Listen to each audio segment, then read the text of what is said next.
Let's just get this cleared up about Ariana Grande singing in the Wicked movie. You cannot train your voice to be something that it is not already. What does this mean? Ariana, there was this whole comment section going on here saying that Ariana is actually a light lyric. She's a lyric soprano. She was always a coloratura soprano, okay? She was always known for her crazy high notes. A coloratura soprano, or coloratura, depending on how you want to pronounce it, is the highest voice type we have in the classical music world. These singers have a freakishly high technique. Sometimes they go as high as C above high C, but most often the highest note that the operatic repertoire calls for is like an A flat. She actually sings higher in her pop music whistle tones than she does for Glinda. Her highest note in Glinda was this E natural. What she did train to do for the Wicked movie is change those high notes from being this to this.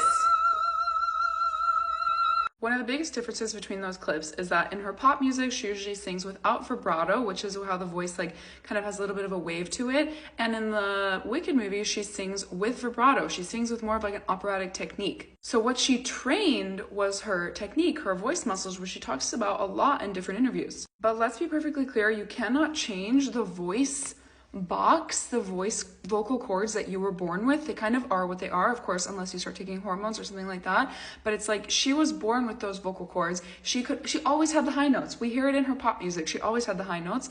She needed somebody to help not fix the technique, change the technique so that it would fit more what the role of Glinda needed from her. Because Glinda, the role wasn't sung by a pop star. It was sung by an opera singer turned Broadway musical singer. Now we have Ariana, who is a pop star turned slightly some experience in musical theater, but then turned slightly more opera. It's just a different vocal path that these different singers went on to arrive at the same role, which is Glinda. But if you don't already have those high notes as a person, you cannot physically make your voice sing higher than what your anatomy allows.